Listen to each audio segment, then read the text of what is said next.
Hello everyone, नमस्ते। Welcome back to classes by Babita Gupta Hawks Educational institute.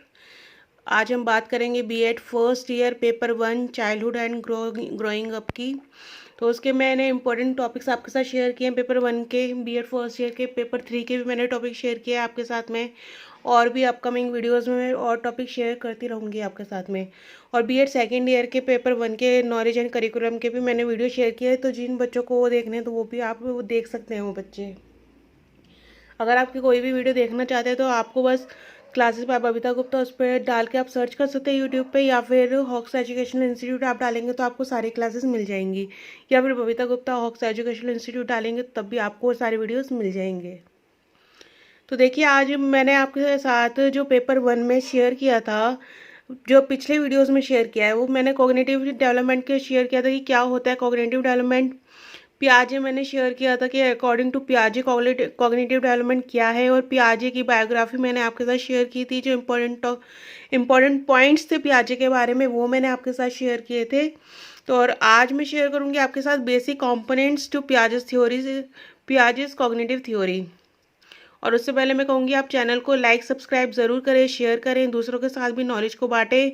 और upcoming videos के लिए चैनल को सब्सक्राइब करना ना भूलें। देखिए, सब्सक्राइब करने के कोई आपके चार्जेस नहीं लगते, बट आपको अपडेशंस मिलती रहती हैं। तो चैनल को लाइक सब्सक्राइब ज़रूर करें। चलिए स्टार्ट करते हैं हम आज का टॉपिक।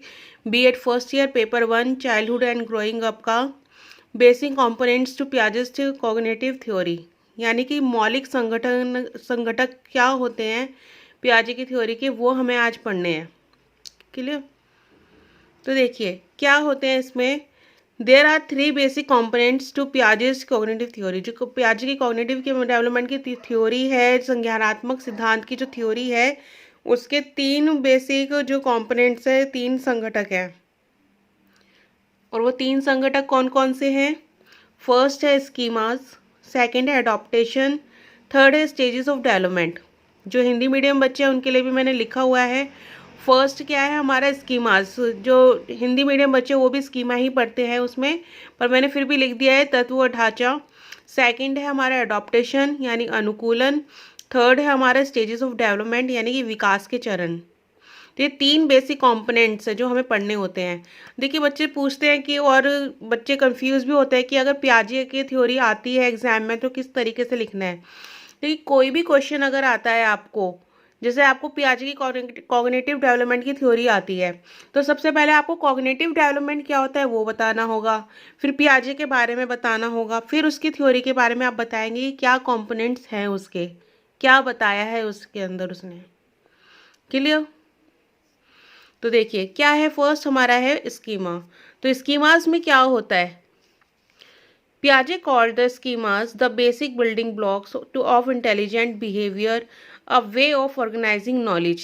यानी कि क्या बताया है, पियाजे called the schemas the basic building blocks of intelligent behaviour, यानी कि जो हम दिमागी तौर पे जो हमारा बिहेवियर जो चेंज होता है, जो ब्लॉक्स बनते हैं ना, और जो बिहेवियर एक सेट होता है उसको हम क्या बोलते हैं, स्कीमास बोलते हैं। ठीक है ना? अ वे ऑफ ऑर्गेनाइजिंग नॉलेज, ये जो कि नॉलेज को क्या करता है, एक ऑर्गेनाइज करता है, एक तरीका है ऑर्गेनाइज करने का। सो पियाजे called the schemas the basic building blocks of intelligent behaviour, a way of organising knowledge. इसको आप basic building blocks of knowledge भी कह सकते हैं। ठीक है ना, कि जो बेसिक ब्लॉक्स है नॉलेज के वो आपके माइंड में सेट है, वो तो क्या है, स्कीमास होते हैं। अब देखिए इसको एग्जाम्पल के थ्रू, क्योंकि किसी भी चीज़ को जब हम एग्जाम्पल के थ्रू समझते हैं ना तो वो क्लियर हो जाती है हमारे माइंड में। तो क्या दिया हुआ है देखिए, for example a person might have a schema about buying a meal in a restaurant. यानी कि एक पर्सन के अंदर क्या है, स्कीमा बना हुआ है कि वो एक खाना अगर खाता है, जा रहा है, वो रेस्टोरेंट में जा रहा है, तो खाने को लेकर जो खरीदेगा उसका एक स्कीमा बना हुआ है। क्या स्कीमा बना हुआ है? The schema is stored form of the pattern of behaviour which includes looking at a menu. तो देखिए स्कीमा क्या है, वो एक स्टोर्ड फॉर्म है, या कि यानी कि वो स्टोर्ड है माइंड में पहले से ही। क्या है वो? एक पैटर्न है। क्या पैटर्न है? Pattern of behaviour. तो ये बिहेवियर का एक पैटर्न है जो आपके माइंड में सेट है, क्या, जिसमें इंक्लूड्स होता है, विच includes looking at a menu, कि उसको एक मेन्यू में देखना है, ऑर्डरिंग फूड, उसको फूड ऑर्डर करना है, ईटिंग इट, खाना है फिर उसको, एंड पेइंग द बिल, और उसको फिर बिल पे करना है उसके लिए। तो देखिए क्या है, क्या एग्जाम्पल है, a person might have a schema about buying a meal in a restaurant, कि उसके माइंड में स्कीमा बना हुआ है और the schema is stored form in a pattern of behaviour, जो स्कीमा है वो क्या स्टोर्ड फॉर्म है, and which includes looking at a menu, जो इसमें क्या क्या इंक्लूड्स है आपको मेन्यू में देखना, इंक्लूड्स है ऑर्डरिंग फूड, फूड को ऑर्डर करना, खाना, और पेइंग द बिल, यानी कि ये सब उसमें क्या है इंक्लूड है। तो एक स्कीमा बना हुआ है कि अगर हम एक रेस्टोरेंट में जा रहे हैं तो हम वहाँ पे जाके मेन्यू देखेंगे, फिर खाना को ऑर्डर करेंगे, फिर उसको खाएंगे, फिर बिल पे करेंगे, तो एक स्कीमा हमारे माइंड में रेडी है ना। तो यही इस एग्जाम्पल में कहा गया है कि वो क्या है, वो स्कीमा बना हुआ है, एक फॉर्म रिस्टोर है कि अगर हम रेस्टोरेंट में जा रहे हैं तो हम ऐसा करते हैं। क्लियर। इसके बाद में देखिए, इसके बाद में क्या है, पियाजे believe that in born babies have some innate schemas, यानी कि पियाजे को अब ऐसा मानना था कि जो इनबॉर्न बेबीज होते हैं, जो छोटे बेबीज होते हैं ना, जो न्यू बेबी होते हैं एकदम न्यू बॉर्न, उनके अंदर भी कुछ इनेट स्कीमास होते हैं, यानी कि जन्मजात ढांचा होता है। किस तरीके से इनेट स्कीमास होते हैं उनके अंदर? For example, babies have a sucking reflex, यानी कि बेबी के अंदर क्या होता है, बेबीज के अंदर सकिंग रिफ्लेक्स होता है, यानी कि कैसे, which is triggered by something touching the babies lips, यानी कि बेबीज के लिप्स पे अगर आप स्पून टच करेंगे ना तो क्या करते हैं, वो सकिंग करना शुरू कर देते हैं। अगर चाहे आप उन्हें पानी पिलाएं चाहे दूध पिलाएं तो वो सकिंग करना शुरू कर देते हैं। वो क्या है उनके अंदर, वो रिफ्लेक्स है, वो इनेट स्कीमास है उनको, यानी कि आपने अगर उसके लिप्स पे अगर टच किया तो क्या करेंगे, वो उसको चलाने लगेंगे, लिप्स को सकिंग करने लगेंगे। जैसे कि अब बेबी विल सक अ निपल और अ पर्सनस फिंगर, यानी कि एक बच्चे को मुंह में, जब आप बच्चा रोता है तो हम उसको क्या देते हैं, निपल दे देते हैं उसके मुंह में, तो क्या होता है, वो चुप हो जाता है, वो उसको सक करने लगता है। और इसी तरीके से अगर कोई अपनी फिंगर बच्चे के मुंह में देता है तो वो क्या होता है, बच्चा उसे भी चूसने लगता है, तो वो क्या है, वो सकिंग कर रहा है। तो वो क्या है, ये इनेट स्कीमास है। तो उसी को क्या कहा है पियाजे ने, पियाजे देयरफॉर अज्यूम्ड, इसलिए पियाजे ने इसको क्या माना, that the baby has a sucking schema, तो बेबी के अंदर क्या होता है, सकिंग स्कीमास होता है। क्लियर। तो ये एग्जाम्पल है इसका, और आप इनके नोट्स बनाते रहें साथ में और इनको पढ़ते रहें, वीडियो को बार बार सुने ताकि आपको ये माइंड में सेट हो जाए कि क्या मैं बोल रही हूँ। ये तो ही क्लियर हो गया। तो मैंने इसके आपको स्कीमा के दो एग्जाम्पल बताए। तो एक तो रेस्टोरेंट वाला कि एक आदमी रेस्टोरेंट में जाता है और उसको खाना ऑर्डर करता है, पहले तो वो मेन्यू देखता है, फिर खाना ऑर्डर करता है, फिर खाता है, फिर बिल पे करता है, तो वो क्या है, उसका स्कीमा बना हुआ। और एक दूसरा एग्जाम्पल मैंने लिया छोटे बेबीज़ का, कि बेबीज़ के मुंह पे आप जो कोई भी स्पून लगाएंगे, फिंगर लगाएंगे, निप्पल लगाएंगे, तो वो क्या करेंगे, वो सकिंग करने लगते हैं, और जिसको पियाजे ने क्या बोला है, सकिंग स्कीमा। क्लियर। तो जो मेन पॉइंट्स है बिल्कुल मैंने वो आपके लिए लिखे हैं, और आप इनको अच्छे से चाहे तो लर्न भी कर सकते हैं, क्योंकि ये बहुत इंपॉर्टेंट है। पियाजे की थ्योरी आपके C TET, TET, R TET, H TET, UP TET सभी में इंपॉर्टेंट है। आपका ये बी एड में, एम एड में भी आपका ये सब में इंपॉर्टेंट है। पियाजे की थ्योरी आती ही आती है। इसके बाद में देखिए सेकेंड पॉइंट है हमारा एडॉप्टेशन। अब एडॉप्टेशन में क्या है हमारा, एडॉप्टेशन में हमारा जीन पियाजे viewed intellectual growth as a process of adaptation to the world, यानी कि जीन पियाजे ने इंटेलेक्चुअल ग्रोथ को किस तरीके से देखा है, एडॉप्टेशन टू द वर्ल्ड, यानी कि जिस तरीके से हम वर्ल्ड को अडॉप्ट करते हैं, वर्ल्ड में हो रही चीज़ों को अडॉप्ट करते हैं अपने इंटेलेक्चुअल तरीके से जो करते हैं, वो क्या है, इंटेलेक्चुअल ग्रोथ से, तो उसको क्या उनसे बोला, एडॉप्टेशन। ठीक है ना। अपने इंटेलेक्चुअल लेवल पे, अपने मानसिक जितना हमारा ग्रोथ होता है ना, इंटेलेक्चुअल ग्रोथ, उसके आधार पे जो हमारे चारों तरफ चीज़ें हो रही होती है, जो हम उसको हम अडॉप्ट करते हैं, उसी को हमको क्या बोलते हैं, अडॉप्टेशन बोलते हैं। तो यही कहा गया यहाँ पे, जीन पियाजे viewed intellectual growth as a process of adaptation to the world. Clear. इसके बाद में दिस इंक्लूड्स, अब इसके अंदर क्या क्या होता है, this includes equilibrium, assimilation and accommodation. क्या क्या है इसमें, इक्विलिब्रियम, एसिमिलेशन एंड एकोमोडेशन, ये तीन चीज़ें इसमें इंक्लूड है। अभी वन बाय वन हम कैसे किस तरीके से सीरियल से पढ़ेंगे। देखिए फर्स्ट ऑफ ऑल क्या आता है एडॉप्टेशन में, सीरीज में, एसिमिलेशन। अब देखिए एसिमिलेशन का मतलब क्या होता है, आत्मसातकरण करना, जो हिंदी में बच्चे करते हैं ना, उनको लिए बता रही हूँ मैं कि क्या होता है, आत्मसातकरण कर रहे हैं हम, यानी कि इसको अगर हम नॉर्मल लैंग्वेज में बोले तो हम क्या कर रहे हैं, मिला रहे हैं, एसिमिलेशन कर रहे हैं। अभी एग्जाम्पल के थ्रू भी बताऊंगी, पहले हम इसको पढ़ लेते हैं। Assimilation is using an existing schema to deal with a new object और सिचुएशन। यानी कि एसिमुलेशन क्या है? Assimilation is using an existing schemas to deal with a new object और सिचुएशन। यानी कि एसिमुलेशन को हम क्या है यूज़ करना है, क्या यूज़ करना है, जो हमारा एग्जिस्टिंग स्कीमा बना हुआ है ना हमारे माइंड में, वो क्या करते हैं उसको न्यू ऑब्जेक्ट और सिचुएशन के साथ जब डील करता है तो उसको हम क्या बोलते हैं? एसिमुलेशन कहते हैं। सपोज इसका मैं एक एग्जाम्पल के थ्रू बताती हूँ।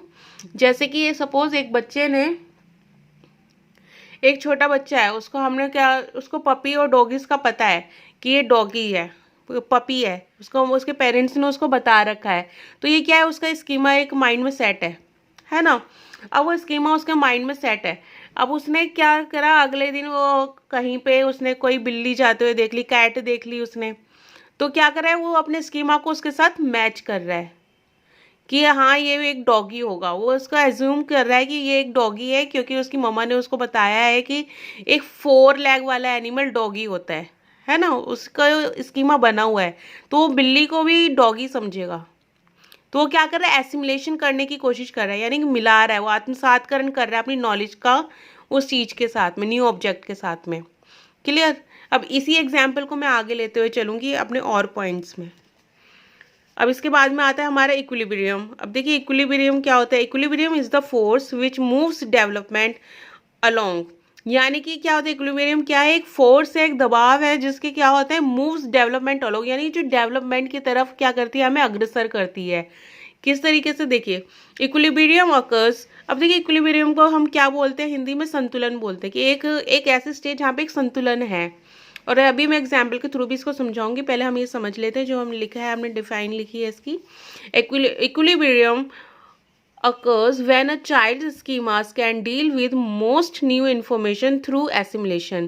यानी कि इक्विलिब्रियम कब होता है? वो तब होता है जब चाइल्ड का स्कीमा डील करता है न्यू सिचुएशन के साथ, तो एसिमुलेशन करने की कोशिश करता है ना वो, तो वो क्या कहता है? इक्विलिब्रियम की स्टेज होती है। However an unpleasant state However, an unpleasant state of disequilibrium। अब देखिए यहाँ पे disequilibrium occurs होती है when new information cannot be filled into existing schema। जब new information है वो existing schema के साथ मैच नहीं होती। अब देखिए अब इसे एग्जाम्पल के थ्रू समझती हैं। आपको ये डिफाइन हो सकता है थोड़ा सा नहीं समझ में आए, वर्ड्स नहीं आए, अभी एग्जाम्पल के थ्रू समझाऊंगी ना तो आपको समझ में आएगा। अभी मैंने लिया था एक छोटे बच्चे का एग्जाम्पल, जिसमें वो डॉगी को, उसको पहचान है, उसके स्कीमा में डॉगी की एक इमेज बनी हुई है, और वो बिल्ली को देख रहा है तो वो उसको डॉगी समझ रहा है, कैट को देख के वो डॉगी ही समझ रहा है, और वो क्या कर रहा है? उसको मैच करने की कोशिश कर रहा है, यानी कि इक्विलिब्रियम करने की सोच रहा है। वो क्या करने की सोच रहा है? इक्विलिब्रियम करने की कोशिश कर रहा है, वो संतुलन बनाने की कोशिश कर रहा है। पर क्या होता है कि वो उसकी नॉलेज से मैच ही नहीं हो रही है ना, पर वो उसको लग रहा है कि अरे ये तो कुछ अलग है, ये छोटा है, ये वैसा है, मैच ही नहीं हो पा रहा। तो कहीं ना कहीं वो क्या हो गया? वो डिसइक्विलिब्रियम हो गया, असंतुलन हो रहा है उसके माइंड में, क्योंकि वो कोशिश तो कर रहा है एसिमुलेशन करने की, इक्विलिब्रियम की कोशिश कर रहा है वो संतुलन बनाने की, पर वो नहीं हो पा रहा, वो इमेज उसके साथ मैच नहीं हो रही। तो वहाँ पे क्या हो गया? उस स्टेज में डिसइक्विलिब्रियम हो गया। आप ये एग्जाम्पल लिख भी सकते हैं एग्जाम में, ठीक है ना। तो क्या हो गया यहाँ पे? However an unpleasant state of disequilibrium occurs when new information can not be filled into existing schema. जब हमारे एग्जिस्टिंग स्कीमा के अंदर न्यू इन्फॉर्मेशन फुलफिल नहीं हो पाती तो उस स्टेज पे क्या होता है? डिसइक्विलिब्रियम होता है। क्लियर? इसके बाद में आता है हमारा थर्ड पॉइंट, एकोमोडेशन। अब देखिए एकोमोडेशन क्या होता है? Accommodation is that process which occurs when the pre learned strategies और mental processes are not workable. Accommodation देखिए कब होता है? एकोमोडेशन इज दैट प्रोसेस, एक ऐसा process which occurs when the pre learned strategies, यानी कि जो हमारी पैसे हमें पहले से याद की हुई है ना, जो स्ट्रेटजीज हमने बनाई हुई है कि इस तरीके से काम करेंगे या इस तरीके से कोई चीज़ होती है, और mental process are not workable. जैसे कि अभी एक बच्चे का हमने पढ़ा कि वो कोशिश तो कर रहा है पर वो नहीं कर पा रहा, वो उसको मैच नहीं कर पा रहा उस इमेजेस को, उसके मन में जो उसके दिमाग में इमेज बनी हुई है डॉगी की वो कैट से नहीं मिल पा रही, तो डिसइक्विलिब्रियम हो गया। अब उसके बाद में क्या होता है? वो एकोमोडेशन करने की कोशिश कर रहा है, वो बनाने की कोशिश कर रहा है वहाँ पे डिसइक्विलिब्रियम के बाद में। तो क्या है? Accommodation is the process of taking one's environment, यानी कि क्या है? एक्कोमोडेशन इज द प्रोसेस, एक ऐसा process of taking one's environment and new information, कि क्या ले रहा है वो। एक्कोमोडेशन एक प्रक्रिया है जिसमें कि नए इन्वायरमेंट और नई जो सिचुएशन है ना उसको वो लेने की कोशिश कर रहा है, ठीक है ना। जैसे एक बच्चा है वो नई नॉलेज लेने की कोशिश कर रहा है, जैसे कि सपोज अभी मैंने बताया, अब उस बच्चे को वो डिसइक्विलिब्रियम हो गया, अब वो तभी उसकी मम्मी उसको बताती कि बेटा देखो वो जो आपने देखा था 4 लेग वाला वो डॉगी था, अब ये जो है ये कैट है। उसके डिफरेंस उन्होंने उसको बताया कि देखो बेटा ये छोटी होती है, डॉगी बड़ा होता है, कैट ऊपर भी चढ़ जाती है, पेड़ पे भी चढ़ जाती है, पर डॉगी नहीं चढ़ पाता है। तो वो क्या है, वो उसके मन में क्या हुआ, अब नहीं देखिए न्यू इन्फॉर्मेशन ऐड हो गई। अब जो ये न्यू इन्फॉर्मेशन ऐड हुई है ना, वही क्या है, एकोमोडेशन है, वही क्या है, समायोजन है। हिंदी मीडियम के बच्चों को समायोजन या संयोजन के नाम से ये चीज़ ये आएगा माइंड में। क्या होता है, वो समायोजन होता है कि उसने क्या कर लिया, समायोजन कर लिया, नई नॉलेज बन गई कि हाँ ये जो एनिमल है ये कैट है, उसकी मम्मी ने उसको बताया कि ये कैट है। क्लियर, तो ये क्या हो गया, एकोमोडेशन हो गया। अब इसके बाद में क्या गया, and altering one's pre existing schema, क्या हो रहा है, altering and altering one's pre existing schema in order to fit in the new information. अब उसके अंदर वो क्या कर रहा है, अल्टरिंग कर रहा है, क्या कर रहा है, अल्टर क्या कर रहा है वो, कि ये जो छोटा एनिमल है ये कैट है और ये इस तरीके से वर्क करता है ना। तो क्या है, अल्टरेशन हो गई एक तरह से, वो सही कर रहा है उस नॉलेज को अपने अंदर। तो वो क्या है कि वो and altering one's pre existing schema in order to fit in the new information, वो उसको क्या कर रहा है, न्यू इन्फॉर्मेशन में, न्यू इन्फॉर्मेशन के अंदर वो फिट कर रहा है वो अपने स्कीमा को। तो वो क्या होगा, वो स्कीमा फिर से उसका बन जाएगा, सेट हो जाएगा। अब उसको डॉगी की भी पहचान हो जाएगी, उसको कैट की भी पहचान हो जाएगी। तो एडॉप्टेशन के अंदर हमने क्या पॉइंट्स पढ़े, एडॉप्टेशन के अंदर पढ़ा हमने एसिमिलेशन, जिसके अंदर बच्चे के अंदर पहले से एक नॉलेज बनी हुई है। हमने पढ़ा इक्विलिब्रियम, जिसके अंदर वो बच्चा अपनी पुरानी नॉलेज को नई नॉलेज से मिलाने की कोशिश करता है, नए ऑब्जेक्ट को देखकर उसके साथ मैच करने की कोशिश करता है, इक्विलिब्रियम करने की कोशिश करता है, संतुलन बनाने की कोशिश करता है, पर वो नहीं हो पाता है, न्यू सिचुएशन आ जाती है, तो क्या होता है, डिसइक्विलिब्रियम होता है। डिसइक्विलिब्रियम होता है तो फिर क्या करता है, उसकी मम्मी ने जब उसको बताया कि नई चीज़ ये बेटा ये चीज़ ऐसे है, ये कैट डॉगी नहीं है कैट है, तो क्या करा उसने, एकोमोडेशन किया, उसने नई इन्फॉर्मेशन को अपने अंदर ऐड ऑन किया, अपने माइंड के अंदर अपने नई जानकारी उसने बनाई, और नई जानकारी उसने बनाई, समायोजन उसने किया, तो उसी को हमने क्या बोला, एकोमोडेशन, यानी कि समायोजन हो गया, सम्मिलित हो गई वो जानकारी उसके अंदर। तो ये क्या, नया स्कीमा बन गया, नया एसिमुलेशन बन गया। अब इसी को देखिए मैंने इस डायग्राम के जरिए समझाया है, इसको हम क्या बोलते हैं, सब प्रोसेसेस या फंक्शन ऑफ एडॉप्टेशन। ये क्या है, ये सब प्रोसेसेस है, यानी कि जो एडॉप्टेशन का प्रोसेस है ना उसके सब प्रोसेसेस है, सब पॉइंट्स हैं ये, और इसको हम फंक्शंस भी बोलते हैं, फंक्शंस ऑफ एडॉप्टेशन। तो इसके देखिए अब एक बार क्या है, डायग्राम के जरिए भी समझ लीजिए। सभी ये देख फिर से मैं बता रही हूँ कि ये सभी बच्चों के लिए, हिंदी मीडियम इंग्लिश मीडियम सभी बच्चों के लिए सारा कंटेंट, जैसे कि आप देख ही रहे हैं कि इंग्लिश में है, बट मैं एक्सप्लेन दोनों लैंग्वेजेस में कर रही हूँ, इंग्लिश में भी कर रही हूँ, हिंदी में भी कर रही हूँ, और साथ में मैंने मीनिंग्स भी इसके लिखे हैं, तो बच्चों को इसमें कोई भी प्रॉब्लम नहीं आएगी पढ़ने में। और कोई आती है तो आप कमेंट बॉक्स में बच्चे लिख सकते हैं। तो देखिए इसमें क्या है, फर्स्ट हमारे सब प्रोसेस में क्या हुआ, सबसे पहले हमने क्या करा, एसिमुलेशन किया, और ये सारे हमारे सब इसके किसके बाद आते हैं, स्कीमा के बाद आते हैं। जब हमारा फर्स्ट पॉइंट था क्या था, स्कीमास था, और उसके बाद में हमारा सेकंड पॉइंट एडॉप्टेशन था। तो एडॉप्टेशन के पॉइंट्स ये हैं, तो स्कीमा के बाद क्या होता है, हमारा एसिमुलेशन होता है ना, आत्मसातकरण, किसी चीज़ को देख के हम आत्मसातकरण कर रहे हैं, हम अपने स्कीमा से मिलाने की कोशिश कर रहे हैं। उसके बाद है इक्विलिब्रियम, यानी कि संतुलन बनाने की कोशिश कर रहे हैं हम कि यार वो चीज़ उस चीज़ से मैच हो जाए, पर वो चीज़ उस चीज़ से मैच नहीं हो रही, क्योंकि वो क्या है, एक न्यू सिचुएशन है, एक नई स्थिति है। तो वो नई स्थिति जब आ गई तो और वो मैच नहीं हुई, तो क्या आ गया, डिसइक्विलिब्रियम आ गया।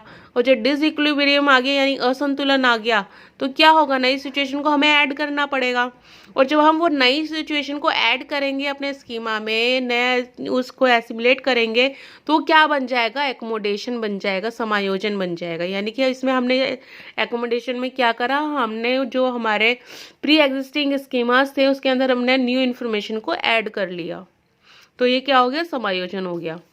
क्लियर। तो ये हमारे सेकंड पॉइंट एडाप्टेशन के सब पॉइंट्स थे, सब प्रोसेस थे। इसके बाद में हमारा थर्ड पॉइंट आता है स्टेजेस ऑफ डेवलपमेंट। अब देखिए मोस्ट इंपॉर्टेंट चीज़ है ये स्टेजेस ऑफ डेवलपमेंट, और सीटेट में तो बहुत ही बार पूछा गया है ये स्टेजेस ऑफ डेवलपमेंट। और ये पॉइंट जो है स्टेजेस ऑफ डेवलपमेंट का, इसके सब पॉइंट्स हैं, ये सब मैं एक नेक्स्ट वीडियो बनाऊंगी उसमें करूंगी। अभी मैं इसकी डिफाइंस आपके साथ क्लियर कर देती हूँ क्या होते हैं स्टेजेस ऑफ डेवलपमेंट। अब देखिए स्टेजेस ऑफ डेवलपमेंट क्या होते हैं। At the centre of Piaget's theory is the principle, यानी कि पियाजे की थ्योरी में क्या है, एक सिद्धांत है। क्या सिद्धांत है वो, that cognitive development occurs in a series of 4 universal stages, यानी कि जो कॉग्निटिव डेवलपमेंट की जो एक सीरीज है ना, जो कॉग्निटिव डेवलपमेंट का उसका सिद्धांत है, तो वो क्या है, वो एक सीरीज है वो जिसमें 4 यूनिवर्सल स्टेजेस आती हैं। यानी कि 4 यूनिवर्सल स्टेजेस का मतलब क्या हो गया, ऐसे स्टेजेस जिनको चेंज नहीं किया जा सकता है ना, ऐसे स्टेजेस जिनको चेंज नहीं किया जा सकता, जिसको आप आगे पीछे नहीं कर सकते। जो फर्स्ट नंबर पे है वो फर्स्ट नंबर पे रहेगी, जो सेकंड नंबर पे वो सेकंड नंबर पे रहेगी। तो क्या है, occurs in a series of 4 universal stages. This stages always occur in the same order, यानी कि वो क्या है, हमेशा सेम ऑर्डर में आती है, एक जैसी श्रृंखला में आती हैं, वो चेंज नहीं होती। And each builds on what was learned in the previous stage, यानी कि हर एक जो स्टेज है ना उससे हमें पता चलता है, क्या पता चलता है कि हमने प्रीवियस स्टेज में हमने क्या पढ़ा है, प्रीवियस स्टेज में क्या था। सब एक दूसरे से जुड़ी हुई हैं और एक सीरीज है जिनको हम आगे पीछे नहीं कर सकते हैं। क्या है, यूनिवर्सल स्टेजेस है।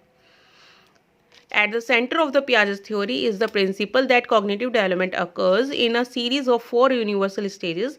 These stages always occur in the same order, हमेशा सेम ऑर्डर में आती है। And each builds on what was learn in the previous stage, और सबसे हमें क्या पता चलता है कि प्रीवियस स्टेज में क्या था।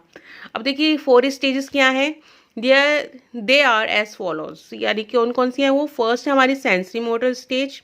सेंसरी मोटर स्टेज को हम बोलते हैं संवेदी गामक अवस्था, जो हिंदी मीडियम बच्चे उनके लिए ये। सेकंड है हमारा प्री ऑपरेशनल स्टेज।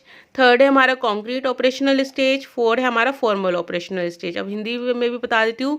फर्स्ट है हमारा संवेदी गामक अवस्था, दूसरा है हमारा पूर्व संक्रियात्मक अवस्था, थर्ड है हमारा मूर्त संक्रियात्मक अवस्था, और फोर्थ है औपचारिक संक्रियात्मक अवस्था। तो ये 4 अवस्थाएं हैं, फिर से रिपीट कर देती हूँ एक बार। सेंसरी मोटर स्टेज, संवेदी गामक अवस्था, प्री ऑपरेशनल स्टेज, पूर्व संक्रियात्मक अवस्था, कॉन्क्रीट ऑपरेशनल स्टेज, मूर्त संक्रियात्मक अवस्था, फॉर्मल ऑपरेशनल स्टेज, औपचारिक संक्रियात्मक अवस्था। तो आप इनको देखिए, मैंने अब 3 पॉइंट्स आपके साथ शेयर किए। क्या है ये सब मैंने पढ़े थे आज, जो मैंने आपको कराया है कॉम्पोनेंट्स करवाए हैं, है ना, संघटक करवाए हैं कि क्या होते हैं, मौलिक संघटक क्या है पियाजे की थ्योरी के। तो ये मैंने आपके साथ शेयर किए आज, और ये तीनों मैंने आपके साथ बताया, schema, adaptation and stages of development. इसमें स्कीमास एंड एडॉप्टेशन मैंने पूरा आपको बताया है डिफाइन के साथ और उसका डायग्राम के साथ में। और जो स्टेजेस ऑफ डेवलपमेंट है, स्टेजेस ऑफ डेवलपमेंट की मैंने आपके साथ अभी सिर्फ स्टेजेस शेयर किए हैं। इनको पूरा एक्सप्लेन मैं अपने नेक्स्ट वीडियो में करूँगी, जिसमें आपको पूरा कि क्या होता है सेंसरी स्टेजेस के, क्या फीचर्स होते हैं वो आपको पता चलेंगे, प्री ऑपरेशनल स्टेज के क्या फीचर्स होते हैं वो पता चलेंगे, कॉन्क्रीट ऑपरेशनल स्टेज के क्या फीचर्स होते हैं वो आपको पता चलेंगे, फॉर्मल ऑपरेशनल स्टेज के क्या फीचर्स होते हैं वो आपको पता चलेंगे। तो ये सब आपको मेरे नेक्स्ट वीडियो में आपको देखने के लिए मिलेगा। और जो उसके प्रीवियस वीडियोस हैं वो आप देखने के लिए क्लासेस बाय बबीता गुप्ता आप सर्च कर सकते हैं, हॉक्स एजुकेशनल इंस्टीट्यूट डाल के आप सर्च कर सकते हो, तो आपको वीडियोस मिल जाएंगे जिसमें मैंने कॉग्निटिव डेवलपमेंट के बारे में बताया, पियाजे की बायोग्राफी के बारे में बताया कि पियाजे कौन थे, कहाँ से थे, किस तरीके से उन्होंने उसका थ्योरी बनाई, उन्होंने क्यों उनका किस तरीके से इंटरेस्ट आया उनका। तो ये सारी चीज़ें मैंने आपके साथ शेयर की हैं। और आज मैंने ये मेन जो सबसे मेन टॉपिक है ये मैंने आपके साथ शेयर किया, कंपोनेंट्स ऑफ पियाजेस थ्योरी, जिसमें स्टेज ऑफ डेवलपमेंट क्या होता है। बच्चों को इसकी सीरीज़ ही नहीं पता होती कि किस तरीके से लिखें, कि अगर पियाजे का क्वेश्चन आ जाए तो हम क्या लिखें, कहाँ से शुरू करें। कई बार क्या होता है कि बच्चे थोड़ा सा कॉग्निटिव डेवलपमेंट के बारे में लिखते हैं, उसके बाद में स्टेजेस ऑफ डेवलपमेंट शुरू कर देते हैं लिखना, पर उसके में ये जो हमारे और पॉइंट्स है, जो 2 कॉम्पोनेंट्स हैं उसको तो भूल ही जाते हैं बच्चे, और इसी में मार्क्स कट जाते हैं। तो चाहे आपको थोड़ा लिखना है, पर लिखना है आपको, ये सारे पॉइंट्स आपको बताने होंगे, चाहे आपको 2 लाइन में बताएं चाहे 3 लाइन में बताएं, बट आपको कुछ ना कुछ उसमें एक्सप्लेन करना होगा, कुछ मिस नहीं होना चाहिए, ठीक है ना। तो चलिए फिर नेक्स्ट वीडियो में मैं मिलूंगी आपसे और ये स्टेजेस ऑफ डेवलपमेंट आपके साथ शेयर करूंगी। और अब तो मैंने वैसे बच्चों के लिए भी वीडियोस डाल रही हूँ, क्योंकि जो मेरा चैनल है ना, ये Hawks Educational Institute classes by Babita Gupta, तो ये क्लासेस बाय बबीता गुप्ता सभी के लिए है, हर एक एज के लिए है। ऐसा नहीं है कि ये सिर्फ बड़े बच्चों के लिए है, ये छोटे बच्चों के लिए भी है, बड़े बच्चों के लिए भी। आपको हर तरह का मटेरियल इस पे मिलेगा। तो इसमें मैंने अभी मैथ्स का भी एक जो छोटे बच्चों के लिए शेयर किया था, वन डिजिट एडिशन जो है वो शेयर किया था मैंने बच्चों के लिए, और आगे भी शेयर करती रहूँगी। मैंने इंग्लिश के वीडियोस भी बच्चों के लिए शेयर की हैं।